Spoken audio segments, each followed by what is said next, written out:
Ce journal vous a été offert par DACO SARL, société d'expertise comptable et de fiscalité.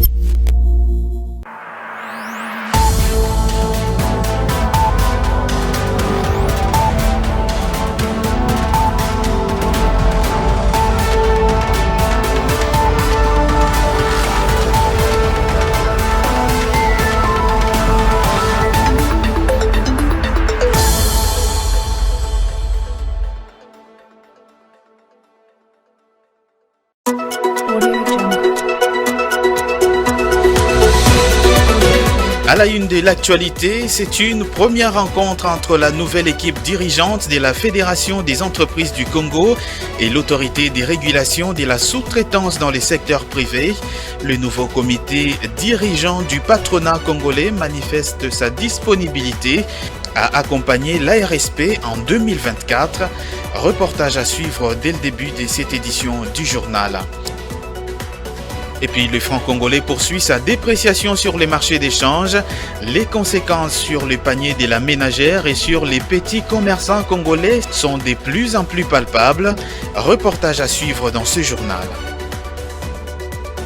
Enfin, difficulté de quelques enseignants à toucher leur salaire depuis la période des festivités. Litige relatif à la prime d'encadrement de la paye des enseignants par les services centraux de l'enseignement primaire, secondaire et technique. L'intersyndicale des syndicats des enseignants de l'EPST était ce jeudi face au ministre des tutelles, Tony Mwaba. Les détails à suivre dans ce journal. Voilà tout pour les titres de cette édition du journal. Je suis très heureux de vous retrouver pour vous informer. La commission paritaire mixte ARSP Fédération des entreprises du Congo était en séance de travail ce jeudi pour évaluer ses activités relatives au suivi minutieux de la mise en application globale de la loi sur la sous-traitance en République démocratique du Congo.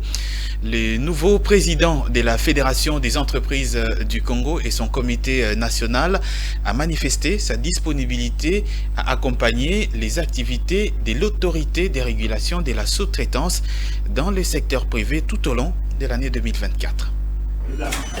C'est une importante séance de travail qui a vécu aujourd'hui à la direction générale de l'autorité des régulations de la sous-traitance dans le secteur privé et qui a réuni autour d'une même table le nouveau président de la FEC, accompagné de son comité national, le DG de l'ARSP et ses collaborateurs, le PCA ainsi que le représentant du ministre de l'entrepreneuriat. Voilà ce qui compose donc la commission mixte paritaire.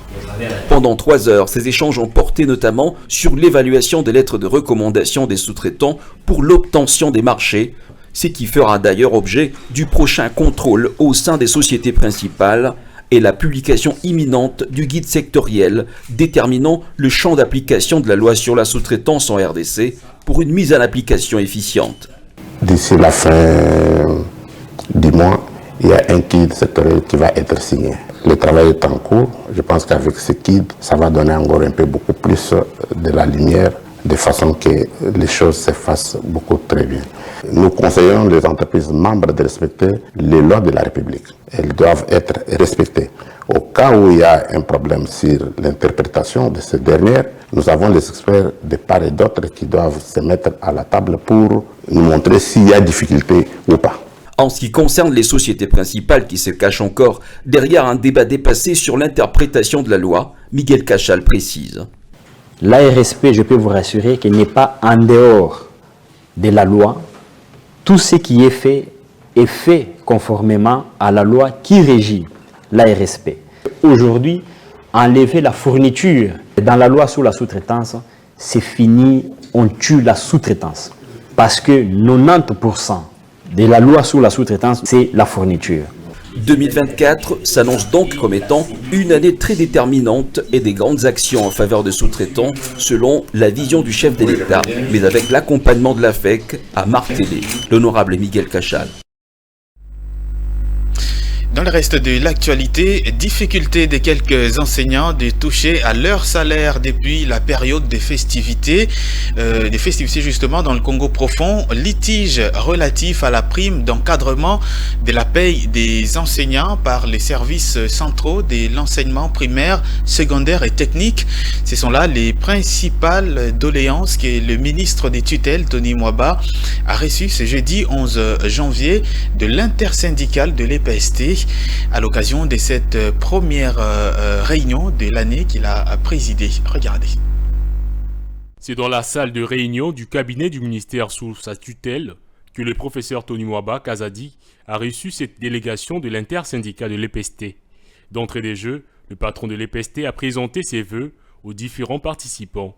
Civilité oblige, il en a récit également de ses invités. Lors de sa prise de parole, le président de l'intersyndicale des syndicats des enseignants de l'EPST, Matondo Godefroy, a exposé au ministre de l'EPST leurs différentes préoccupations, lesquelles ont porté entre autres sur la difficulté de certains enseignants de toucher à leur salaire depuis la période de festivité. Le dossier principal vraiment, c'était la paye des enseignants qui se trouvent dans les territoires à accès difficile. Il y a des enseignants qui ont fêté sans argent. Jusqu'à présent, ils n'ont pas encore touché les salaires, alors que le gouvernement de la République avait déjà libéré les enveloppes bien avant auprès des opérateurs de paie. Pourtant, le gouvernement avait déjà liquidé ses frais aux différents opérateurs de paie. En sus de ces problèmes, ils ont soumis également celui des litiges relatifs à la prime d'encadrement. En plus de cela, nous avons parlé aussi pour l'administration centrale, le problème de la prime que nous nommons souvent prime equity. Il y a un problème de mécanisation. Attentif à leurs doléances, le ministre des tutelles s'est favorablement prononcé pour trouver solution aux problèmes soumis. C'est l'essence de leur satisfecit. Tous ces dossiers-là qui n'ont pas marché, le ministre a accepté d'écrire encore et de réengager pour que cette année, que nous puissions nous retrouver. Par ailleurs, le patron de l'EPST a demandé aux syndicalistes de privilégier le travail en synergie. Les avoirs des banques commerciales en compte courant en francs congolais justement à la Banque centrale du Congo ont chuté de près de 260 milliards. C'est ce qu'indique la note, la dernière en tout cas, de la banque d'émission au 5 janvier 2024. Toujours d'après ces documents et à la même période, 78,9 milliards de francs congolais ont été mobilisés par les régies financières. Cette baisse hebdomadaire des avoirs de banques commerciales en compte courant à la BCC est de 259,6 milliards de francs congolais.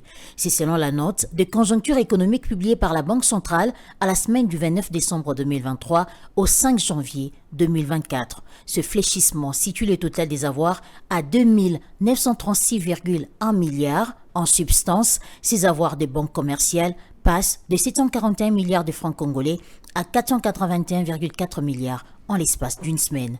Le marché interbancaire, signale la note, n'a enregistré aucune transaction au cours de la période sous analyse. C'est autant pour le guichet de prêt à court terme, un guichet de refinancement de la BCC qui fournit à la liquidité aux établissements de crédit endéant une semaine. Ce guichet n'a donc enregistré aucune opération au cours de la première semaine de l'année courante. En ce qui concerne le tableau des suivis de la situation financière, la note renseigne une mobilisation de 78,9 milliards de francs congolais par les régies financières dont les recettes fiscales couvrent à elles seules 67,8 milliards de francs congolais, soit près de 86% de ces recettes. Par ailleurs, celles non fiscales collectées par la Direction générale des recettes administratives, judiciaires, domaniales et de participation ont atteint 11,1 milliards de francs congolais. Considérant les autres recettes, les ressources mobilisées par le Trésor se sont chiffrées à 130,6 milliards de francs congolais. À noter que les dépenses publiques, à la date sous analyse, ont atteint 163,9 milliards de francs congolais. Des décaissements qui ont concerné principalement les charges liées au fonctionnement des institutions, chiffrées à 54 milliards de francs congolais, ainsi qu'au remboursement des titres publics échus. Restons toujours dans le secteur. La Banque mondiale a rendu public le mardi 9 janvier son rapport intitulé « Perspectives économiques mondiales » où elle indique très clairement qu'après avoir connu un ralentissement marqué en 2023 des 2,9%, la croissance économique en Afrique subsaharienne devrait atteindre 3,8% en 2024 et 4,1% en 2025. Le même rapport enseigne que l'accélération prévue de la croissance dans la région devrait notamment découler de la baisse des pressions inflationnistes et l'assouplissement des conditions financières. Fulgence Milaï. À en croire les experts de cette institution de Bretton Woods, la croissance des trois principales économies de l'Afrique subsaharienne devrait être inférieure à la moyenne régionale, soit 3,3% cette année et 3,7% en 2025 pour le Nigeria, 1,3% en 2024 et 1,5% en 2025 pour l'Afrique du Sud et 2,8% cette année et 3,1% l'année prochaine pour l'Angola. En globalité, les pays moins pourvus en ressources naturelles devraient maintenir un taux de croissance supérieur à la moyenne régionale, soit 5,4% en 2024 et 5,7% en 2025. À travers ces rapports, la Banque mondiale estime par ailleurs que le revenu par habitant en Afrique subsaharienne devrait tout juste augmenter en moyenne de 1,2% cette année et 1,5% en 2025. Pour l'année 2025, le PIB par habitant d'environ 30% des économies de la région, totalisant une population de plus de 250 millions de personnes, n'aura pas complètement retrouvé son niveau antérieur à la pandémie de Covid-19. Cela signifie que ces économies auront perdu plusieurs années dans la progression du revenu par habitant. Les principaux risques qui pourraient peser négativement sur les perspectives de croissance des pays d'Afrique subsaharienne cette année et en 2025 sont une aggravation de l'instabilité politique et des tensions géopolitiques comme l'intensification du conflit au Moyen-Orient, de perturbations du commerce mondial, une augmentation de la fréquence et de l'intensité des phénomènes météorologiques défavorables ou encore un ralentissement économique mondial plus marqué que prévu et enfin un risque plus élevé de défiance des gouvernements. Faut-il souligner que cette étude de la Banque mondiale concerne tous les pays de l'Afrique subsaharienne, notamment l'Angola, le Bénin, les Botswana, la République démocratique du Congo et les autres. Ici à Kinshasa, les séances de sensibilisation se poursuivent à la Direction générale des recettes de Kinshasa. Après l'épisode des sensibilisations avec la Fédération des entreprises du Congo et les professionnels des médias, c'est le tour des bourgmestres responsables des banques commerciales et des confessions religieuses. Objectif, solliciter justement auprès de ces interlocuteurs un accompagnement dans le but d'atteindre un maximum des contribuables. Grâce Luyanga. Pas de repos pour le directeur général de la Direction générale des recettes de Kinshasa, Michie Moussaka Mayelekai, après avoir eu des échanges fructueux avec notamment le secrétaire général de la Fédération des entreprises du Congo. Il s'en est suivi avec le responsable de médias, le bourgmestre, le responsable de différentes banques installées dans la ville de Kinshasa et le responsable des confessions religieuses. Ces derniers ont été sensibilisés sur la grande échéance fiscale du 1er février 2024. Cette grande échéance fiscale concerne l'impôt foncier exercice 2024 et l'impôt sur le revenu locatif exercice 2024, revenu 2023. Au cours de ce multiple entretien, le directeur général de la DGRK a sollicité auprès de ses interlocuteurs leur soutien afin d'atteindre un maximum de contribuables. De son côté, le représentant de la communauté islamique de la RDC, Imam Cheikh Youssouf, a promis son soutien au patron de la régie financière de la ville de Kinshasa. Il était vraiment très intéressant que nous soyons informés et que notre devoir maintenant c'est de relier les réformations à la base. Mais toutefois, nous demandons à tout celui qui est assujetti de passer à la banque de payer son impôt. Il a par la même occasion annoncé une rencontre avec les imams de la ville de Kinshasa qui sont en contact permanent avec le fidèle pour les sensibiliser et encourager leur adhésion massive à la culture fiscale. Notons que pendant cette période de la grande échéance, il y a parallèlement d'autres échéances, notamment celle du 10 janvier 2024 qui concerne la retenue mensuelle, trimestrielle, semestrielle et annuelle sur le loyer. En politique, vous le savez, depuis le mardi soir, la Cour constitutionnelle a annoncé les résultats définitifs de l'élection présidentielle du 20 décembre 2023. Si l'annonce a connu un retentissement dans la sous-région, elle a également eu un écho justement favorable dans plusieurs pays et organisations à travers le monde.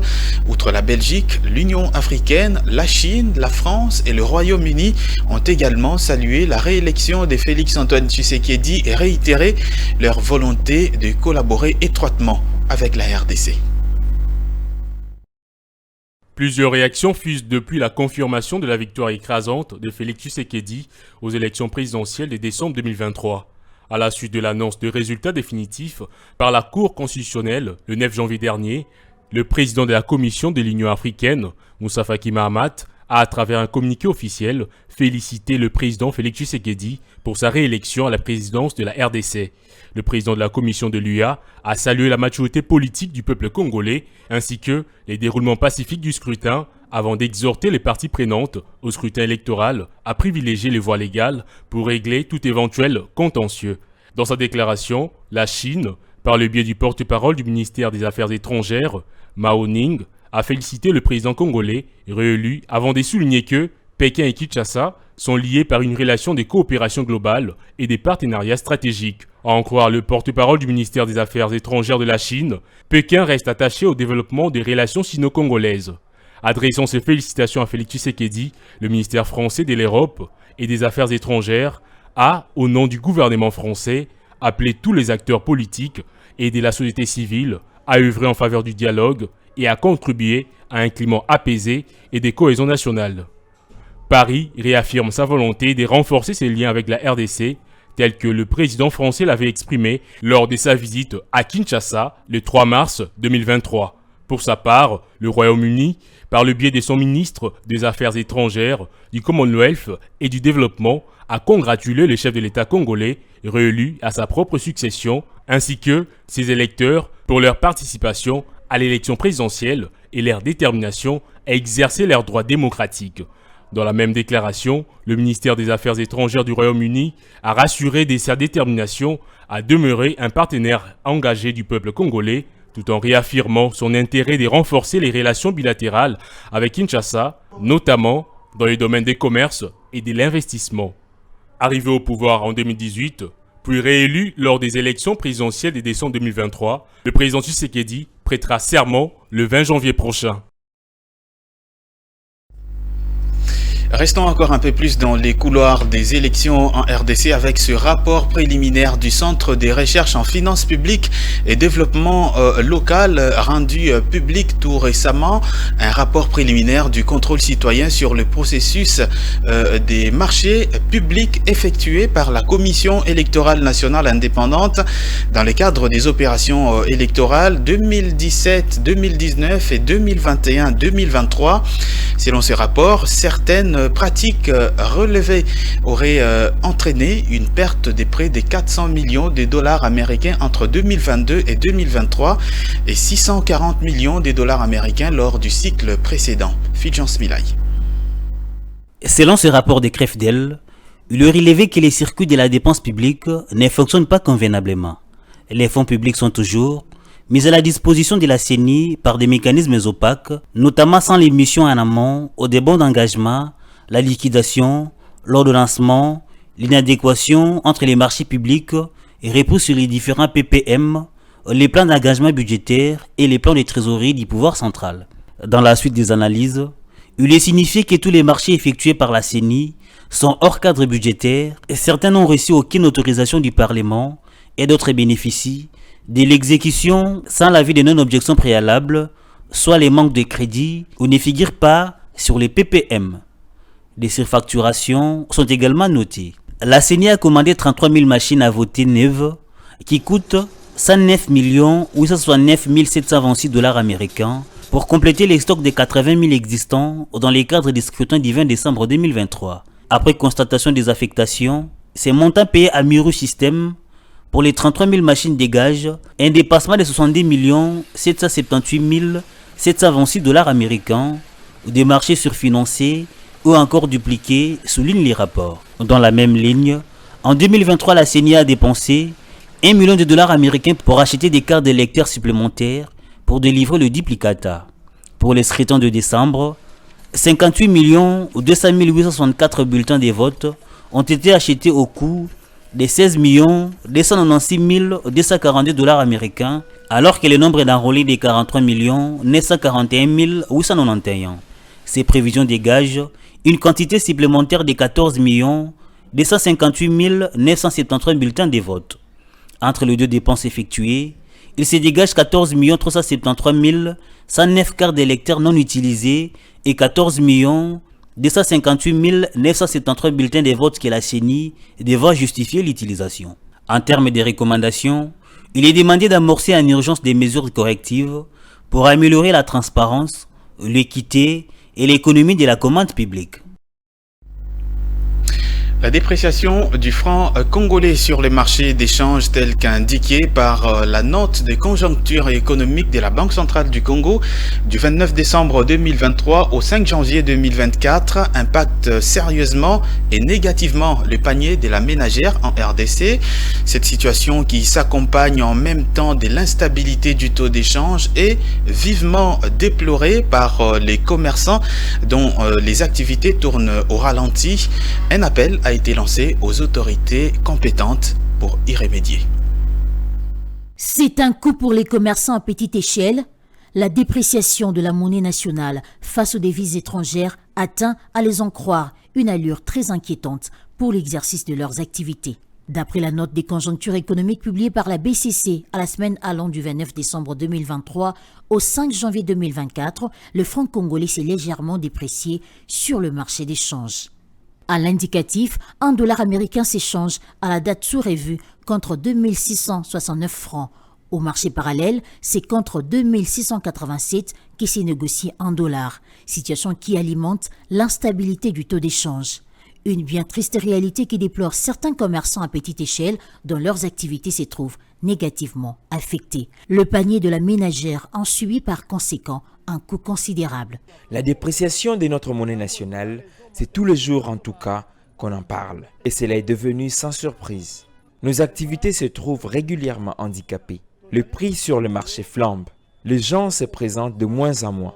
Nous ne jurons que sur l'intervention des autorités compétentes. Nous attendons beaucoup du président réélu Fathi Beton pour ce deuxième mandat. Nos attentes sont telles que sur le marché, il s'observe la stabilité du franc congolais. Nous ne tirons plus bénéfice de nos marchandises. Parmi les raisons de l'instabilité du taux d'échange, l'opinion accuse parfois les cambistes d'en être quelquefois les instigateurs. Ce cambiste s'étend sur les raisons qui les obligent à fixer, comme bon peut-il sembler à l'opinion, le taux d'échange. Chez les preneurs, j'ai pris au taux de 27 500 par exemple.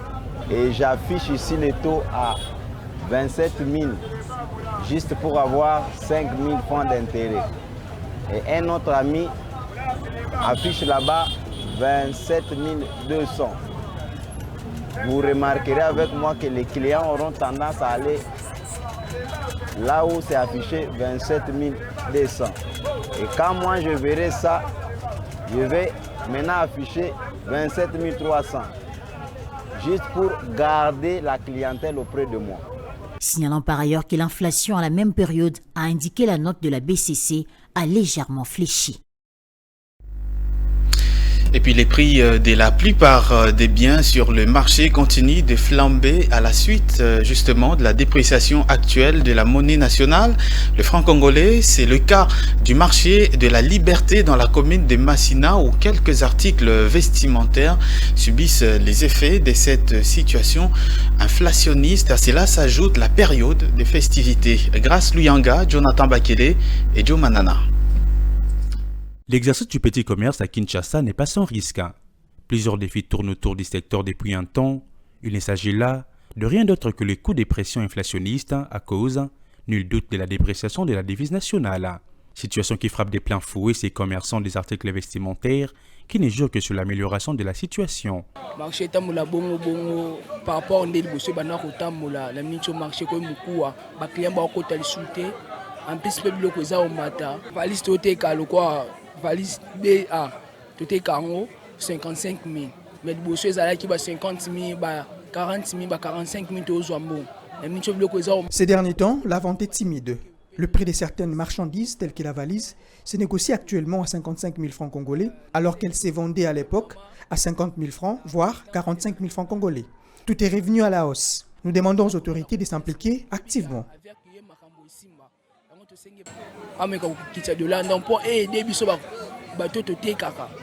Pour que tous soient bénéfices et aider les parents et aider les filles.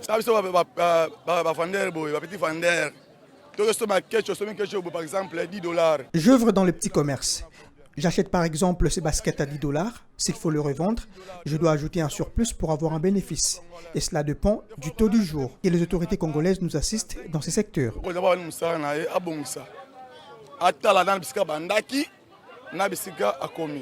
Les attentes se multiplient au jour le jour depuis la réélection du président Tshisekedi, sur qui la population compte pour la stabilisation du taux de change. Dans la commune de Kintambo, l'avenue Oia, dans son tronçon compris entre les avenues d'Imaya et Refuge, se trouve dans un état de délabrement exécrable. Cette situation, qui dure depuis environ 3 ans maintenant, met en mal le quotidien des habitants de ce coin, des usagers et des personnes exerçant des activités commerciales aux environs de cette artère. C'est un reportage de Osé Kabamba et Sélé Chamala. De caniveaux bouchés, des eaux usées stagnant sur la chaussée, l'avenue de l'Oia, dans son tronçon compris entre les avenues du Maya et Refuge, dans la commune de Kintambo, se trouve dans un état de délabrement très avancé. Le même constat s'est fait un peu plus loin, dans son croisement avec l'avenue Komoriko, en remontant vers l'hôpital des références de Kintambo. À en croire les habitants de cette avenue, cette situation serait causée par les déversements des eaux usées de certains ménages dans les canalisations déjà bouchées. Face à ces dilemmes, quelques résidents du coin et commerçants de la place ont fait part de leur indignation avant de lancer un SOS aux autorités compétentes. Le problème se situe à 2 niveaux. Premièrement, les canalisations d'eau sont bouchées et deuxièmement, certains résidents du coin déversent les eaux usées qui débordent sur la chaussée. Ça fait 3 longues années que cette artère se trouve dans un état de délabrement très avancé. Il y a plusieurs avenues, notamment d'Ibaya, Madimba, Tabora, qui sont dans un état de délabrement très avancé. Nous vivons une situation extrêmement difficile. Cela fait 3 ans que tous ces caniveaux sont bouchés et ce tronçon de l'avenue de l'OUA demeure impraticable. Jusqu'à présent, rien n'est fait. Nous sommes obligés de prendre une moto, moyennant 500 francs, pour traverser de l'autre côté afin d'atteindre Kintambo Magasin. L'état de délabrement de cette route, comptant parmi les principales artères de Kintambo, a une incidence sur les coûts du transport en commun, comme en témoignent ces conducteurs de taxi-moto. Après une forte pluie, il nous est difficile d'emprunter cette route, de même pour les taxis. Certains conducteurs de moto ne maîtrisant pas bien l'avenue tombent dans les eaux sales, se blessent ou se fracturent. Au vu de tous ces risques, nous, les motocyclistes, nous revoyons à la hausse le prix de la course. Outre l'avenue de l'Oia, plusieurs artères de la commune de Kintambo demeurent depuis de lustres dans un puté état, d'où l'appel lancé à l'autorité urbaine de se pencher sur la question. Et la revue des presses des Fulgence Milaï, c'est tout de suite et maintenant.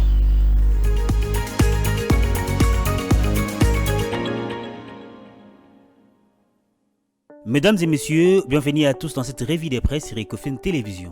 Et commençons avec Forum des As, qui écrit dans sa page numéro 6 « Les gouvernements engagés à mobiliser 340 millions de dollars américains sur les marchés financiers en 2024 ».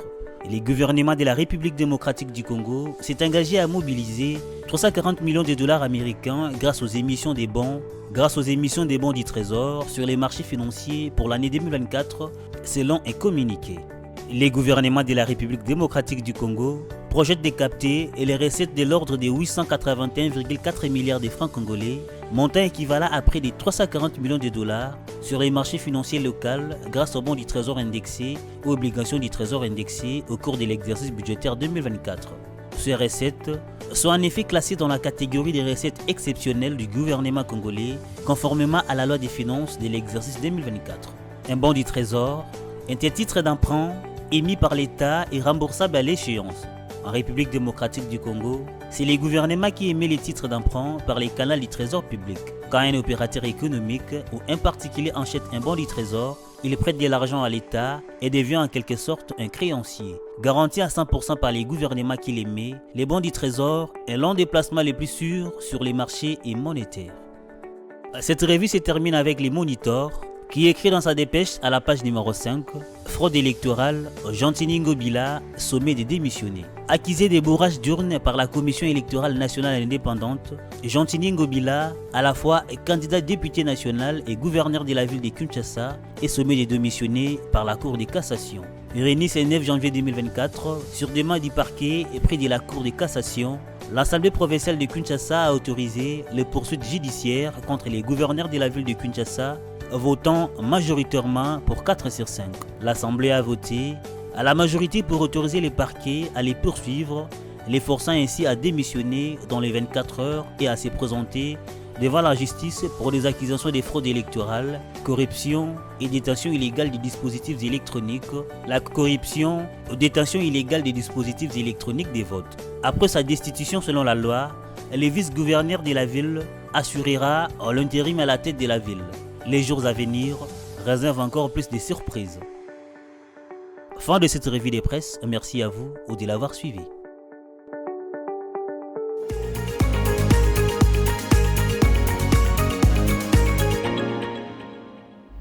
Et nous sommes arrivés à la fin de cette édition du journal. Si vous nous avez pris diffusion en cours, voici tout de suite le rappel des titres.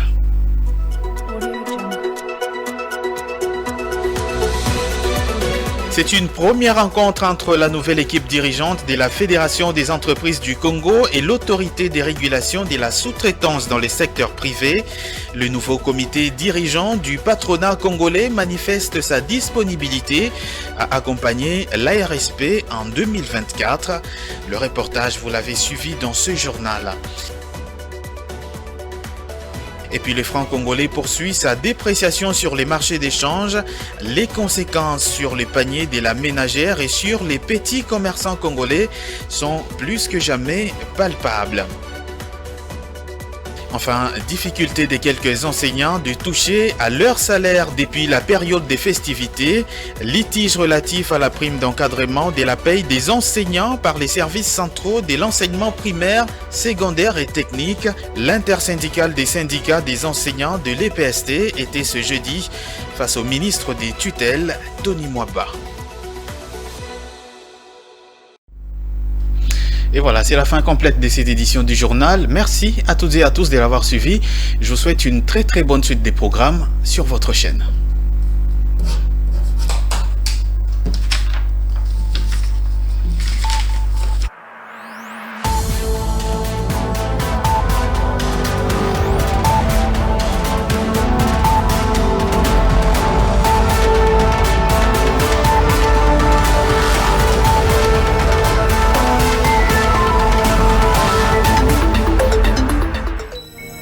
Ce journal vous a été offert par DACO SARL, société d'expertise comptable et de fiscalité.